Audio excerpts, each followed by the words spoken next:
Boa noite a todos. Nós vamos dar continuidade ao nosso estudo sobre o fruto do Espírito e, ao mesmo tempo, também dizer que este é o último aspecto do fruto do Espírito que nós vamos considerar.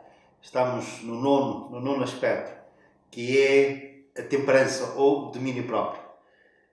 Querendo o Senhor, na próxima quinta-feira iremos começar com um estudo novo.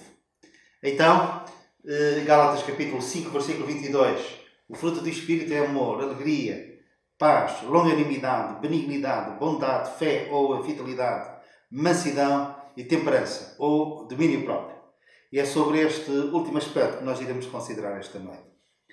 E eu gostaria de, além de ter citado Gálatas capítulo 5, versículo 22, eu gostaria de, a seguir, ler este versículo que manifesta a importância que o Senhor dá, que a palavra de Deus dá, e o Senhor da palavra também, ao domínio próprio. Como é importante nós manifestarmos esta característica do fruto do Espírito.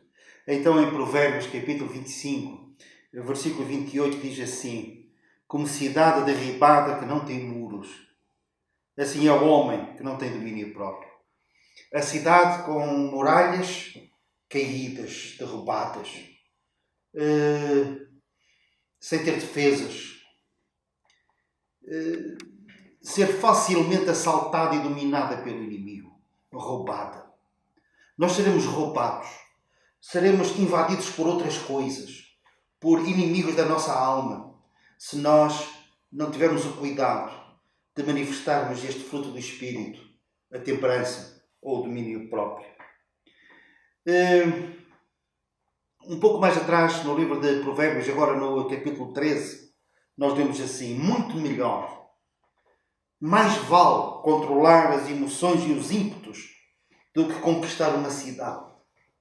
Conquistar uma cidade não é pouca coisa, mas muito melhor, muito mais importante, mais vale dominar os ímpetos e as emoções, particularmente as negativas, já se vê, do que conquistar uma cidade. E há muitas coisas que nos podem dominar. A palavra de Deus diz que todas as coisas nos são lícitas, mas nem todas convêm. E depois Paulo acrescenta e diz: eu não me deixarei dominar por nenhuma. Eu não me deixarei dominar. Eu terei controle pela graça de Deus. Eu terei controle sobre aquilo que me quer dominar. E isto explica-se pelo seguinte: se algo nos dominar, algo negativo nos dominar, estamos a cometer um pecado.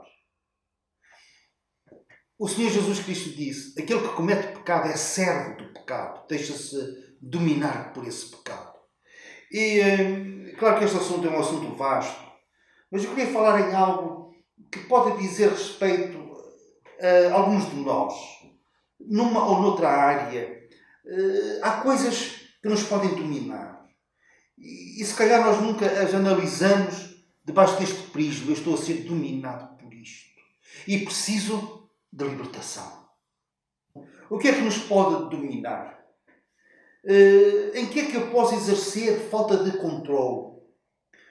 Comida, bebida, sexo, reação às adversidades. Há pessoas que a menor tempestade as abala, deprime, desanima, apaixona os braços. Qualquer provocação, por mais pequena que seja, implica uma reação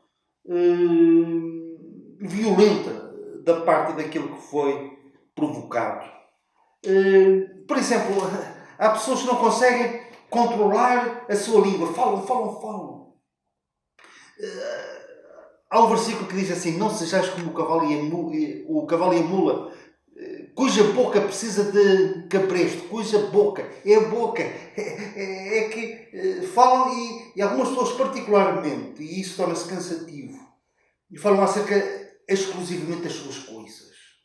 Falam acerca do trabalho delas, falam apenas acerca da família delas, as doenças delas. E isto torna-se penoso para quem ouve. Não conseguem controlar a língua. Há outras pessoas que se deixam dominar pelo pecado da murmuração. Até fazem promessas a elas próprias: a partir de agora eu não vou, mas depois assentam-se na roda dos escarnecedores e fazem. O fruto do Espírito é a temperança, é domínio próprio. Então, como tratar com as coisas que nos dominam, que nos assaltam? O que é que pode nos levar a ser identificados como uma cidade sem muralhas, sem defesas?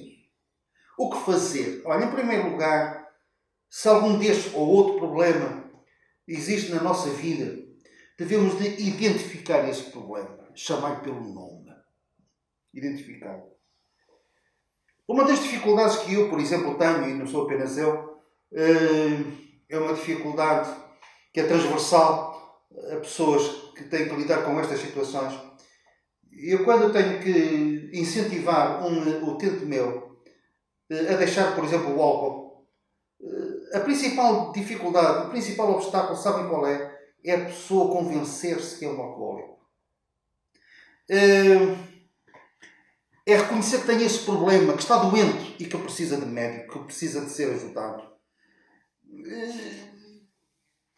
O álcool está a transtornar o seu dia-a-dia, o relacionamento com os amigos, particularmente com os familiares. Está a prejudicar grandemente a sua saúde e eu comprovo facilmente através de exames que isso está a acontecer. Ele vê-se ao espelho e vê que a sua tez, a cor da pele, não é a mesma. Tudo aponta para que, na verdade, ele esteja a ser dominado porque não consegue passar um dia sem beber bebidas alcoólicas. Mas mesmo assim, torna-se difícil porque custa a reconhecer o problema. Então nós, como filhos de Deus, devemos de identificar o problema. Eu tenho um problema. Um problema de adição, um problema de falta de controle nesta ou naquela área da minha vida. E não somente é necessário identificar o problema, mas confessá-lo. Se confessarmos os nossos pecados, Ele é fiel e justo para nos perdoar. É o segundo passo. É eu identificar e eu confessar. Eu tenho pecado contra ti. Depois, é necessário pedir ajuda. Primeiramente a quem? Ao Senhor. Consultar o Senhor. Se o Filho vos libertar, verdadeiramente sereis livres. E nós pedimos, Senhor, liberta-me deste problema. E podemos ter esta ousadia, esta coragem, esta desenvoltura para nos aproximarmos do trono de graça e reivindicar esta promessa. Senhor, eu quero ser verdadeiramente livre. Podemos também, concomitantemente, e isso é bíblico, pedir ajuda a um amigo de confiança. A quem nós possamos contar as nossas fraquezas, os nossos segredos e as nossas lutas. De modo que ele tenha autorização da nossa parte para, quando achar bem, perguntarmos como é que nós estamos quanto ao nosso problema. Quantos dias passamos sem fumar? Quantos dias passamos sem beber? A Bíblia diz, se alguém quiser prevalecer contra um, dois lhe resistirão. É melhor serem dois do que um. Quando um cai, o outro pode levantá-lo. Evitar as situações que nos fazem perder o controle. Se temos um problema com a bebida, não vamos à festa da cerveja.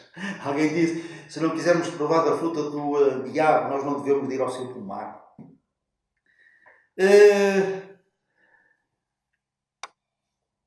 Se tenho uma tendência para facilmente murmurar, não posso assentar na roda dos escarnecedores ou juntar-me com pessoas murmuradoras.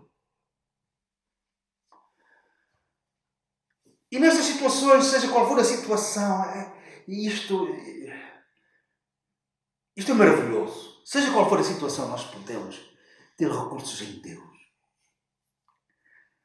Onde o nosso pecado abunda, superabunda a graça. Superabunda a graça de Deus. E isto aplica-se não somente a quando da nossa conversão, mas em todas as situações.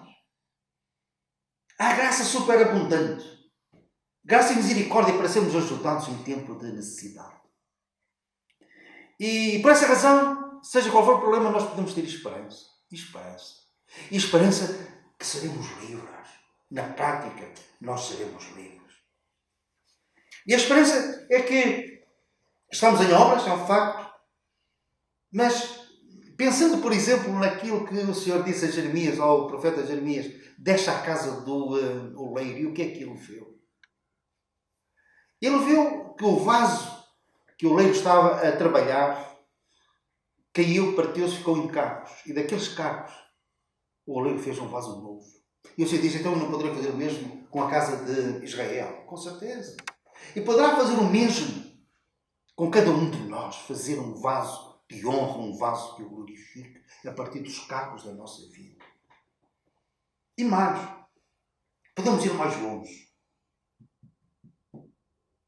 É verdade que o diabo aproveita todas as oportunidades para abrir uma cova e nos meter nela. Mas o Senhor também sabe, na sua sabedoria eterna, Ele sabe como transtornar os seus planos e fazer com que haja uma mudança. A forca que Amã mandou levantar para Mardoqueu foi a forca onde ele foi enforcado. E o diabo cai frequentemente na cova que ele abre para nós. Porquê? Porque o Senhor também tem prazer. É o orgulho santo de Deus em nos libertar assim, de modo que a nossa vitória seja uma vitória evidente, não somente em relação àqueles que nos cercam, mas em relação às hostes espirituais da maldade. Ele riscou a célula que nos era contrária em público. Na cruz do Calvário ele riscou a célula. Ele expôs publicamente os principados e os potestades, expôs publicamente a sua derrota. E quando nós temos falta de controle numa ou noutra situação, o Senhor, isso para o Senhor é uma prioridade. Entre outras coisas, para expor publicamente as hostes espirituais das trevas. E para nós vermos claramente, não somente nós, mas também os outros, verem claramente que foi a mão do Senhor que nos libertou. Foi com o braço forte e poderoso do Senhor que nós saímos da terra do Egito. Seja qual for a situação que nos tenha escravizado, que nos tenha dominado, que nos tenha empobrecido, porque as muralhas estão caídas.